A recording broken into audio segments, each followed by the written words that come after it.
लेकिन अफाक जी याद करिए, उस दिन 80 लाख रुपया से मैंने आपको चेयरमैन बनाया था। अफाक जी आपको चुल्लू भर पानी में डूब के मर जाना चाहिए। आप 4 दिन पहले मेरे घर पे आए थे और मैंने प्रभारी जी से कहा था अफाक बाबू और इरफान में जो अच्छा समय आप उसको टिकट दे दो। आपको शर्म नहीं हुई तो मैं राजनीति से संन्यास ले लूं। कई सीटों पर मुझे दुख है, कई सीट गलत किए गए हैं। हमारा स्टेट रेट बहुत आगे होता, मुझे नहीं पता इसके पीछे कौन है। कुछ सीटों पर बहुत ज्यादती हुई, जो भी फैसला हुआ और जिस किसी ने भी किया, मैं उस फैसले के कांग्रेस को स्वीकार करूंगा। लेकिन जब मैं आज एक ऑडियो देखा, अफाक जी अध्यक्ष जी का वो ऑडियो, आप पूछ लेना क्या मैं सीईसी का मेंबर हूं? कांग्रेस सिर्फ मुझसे कहीं ना कहीं हमारे अध्यक्ष या प्रभारी यह सलाह लेने का काम किए थे, अच्छा कौन, अत्यंत पिछड़ा कौन, ऊंची जात के अच्छे लोग कौन। हमने ललित नारायण मिश्रा जी के पोते को सलाह दिया कि आप लड़ाई, मैं लाया। मैंने नरेंद्र मोदी को गाली देने वाले व्यक्ति को टिकट में नहीं चाहता था और कांग्रेस ने तुरंत निर्णय लिया कि जिसके मंच से गाली दी गई, कांग्रेस उनका सम्मान नहीं किया। यही है कांग्रेस। लेकिन जब राहुल गांधी को गाली दी जाती है तो उसको टिकट दिया, सोनिया गांधी को गाली देने वाली को टिकट, हमारे विधायक रामचंद्र जी को टिकट नहीं दिया। कई ऐसे सीट है जहां जीता जा सकता है, वहां टिकट नहीं मिली। आप कह रहे हैं मैंने टिकट, आप कभी प्रभारी, मैं गर्व से कहता हूं कि राहुल गांधी ने अपने प्रतिनिधि के रूप में एक मजबूत प्रभारी भेजा जो अरबपति है। यहां जितने कैंडिडेट होंगे उनके पैर की धूली नहीं होंगे, अकूत पैसा, अकूत ज्ञान से भरा। मैं हो सकता है उनसे कोई भूल करवा दी गई हो टिकट में, कहीं गलतियां हुई होगी सिस्टम के कारण, व्यक्ति के कारण नहीं हुआ।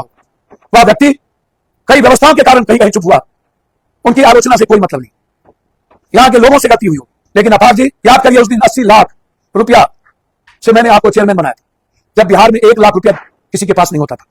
94, 93 आपको मैं उंगली पकड़ के लाया था अफाक जी, पूर्णिया कलेक्टर के द्वारा मैंने आपको पट्टा बुलवाया था और मैंने आपको टिकट दिलवाई थी। हम जेल में रहे, मेरी मां, मेरी पत्नी आपके लिए चुनाव करती रही, जाती रही। रंजीत रंजन जी ने मिनिस्ट्री बनाने में सभी जगह आपकी पैरवी की। आप साबिर अली, आप हो तोसीफ आलम, साबिर अली के राजसभा में 5 करोड़ रुपया लिए थे या नहीं? ये नहीं लिए थे। और भी एमएलए, ये गलत था। आपको तो कांग्रेस कभी निकाल रही, हम तो कभी नहीं। हम तो अमोर में एसएमएलए के पक्ष में थे, कहां मिली हमें टिकट? अररिया में मैं जाकिर और मासूम आजाद के पक्ष में था, कहां मिली टिकट? मिल गई टिकट, गलत आदमी को टिकट मिली है।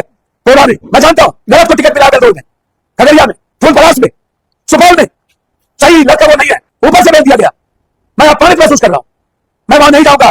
लेकिन कांग्रेस का जब अहित होता है और हमारे लीडर का जब सम्मान को कमजोर करने की कोशिश होती है तो उसे माफी नहीं करनी चाहिए। मुझे नहीं पता मैं चुनाव के बाद क्या होगा, चुनाव तक मैं अपने नेता के प्रति प्रतिबद्ध हूं और अनुशासित हूं।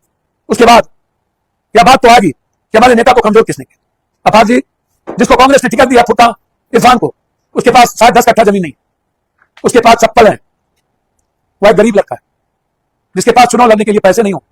सरिता पासवान किसको दिया? मनोज विश्वास को, एक अत्यंत पिछड़ी जाति को फार्मेसी में टिकट दी। प्रोफेसर मुसफ्फिर साहब को टिकट दिया गया बहादुरगंज में, एक निहायत शरीफ आदमी, वहां पे मजबूत आदमी को टिकट। यही है कांग्रेस का कैरेक्टर। अफाक जी आपको चुल्लू भर पानी में डूब के मर जाना चाहिए। आप 4 दिन पहले मेरे घर पे आए थे और मैंने प्रभारी जी से कहा था, याद है आपको कि भूल गए, और प्रभारी जी मौजूद है, अफाक बाबू और इरफान में जो अच्छा समय आप उसको टिकट दे दो। आपको शर्म नहीं हुई? मेरे बेटे ने आपके लिए पर भी क्या, मेरे बेटे से बात किए थे सार्थक रंजन से, मैडम आपके लिए लगी रही जैसे जितेंद्र के लिए लगी रही। आपको शर्म नहीं आया? मेरे बेटे ने आपके लिए 2 बार फोन किया, मेरे बेटे ने जितेंद्र के लिए फोन किया। उसके बाद मैंने भीख मांगा अपने प्रभारी से, एक बार देख लो, तब जाकर क्या पप्पू यादव का नाम लेते। यदि प्रभारी ना बोले, मेरे पास वॉइस रिकॉर्ड है, तो मैं राजनीति से संन्यास ले लूंगा। और आज आप बकवास बात करते हो। मैं आपके साथ हुआ अफाक जी, मैं अफरीन को भी मैंने अपनी बेटी को बोला, मेरी भूमिका नहीं है। कांग्रेस ने आपको बहुत कुछ दिया, मंत्री बनाया, कल भी देगा आपके परिवार को। बचाल मत बनिए, जरूरी नहीं है हर वक्त गलत प्रतिक्रिया देना। इतना बचाल मत बनिए कि मिलिए तो प्रणाम करने की भी गुंजाइश ना, नमस्कार भी ना करें। अफसर के हीरो बनिए,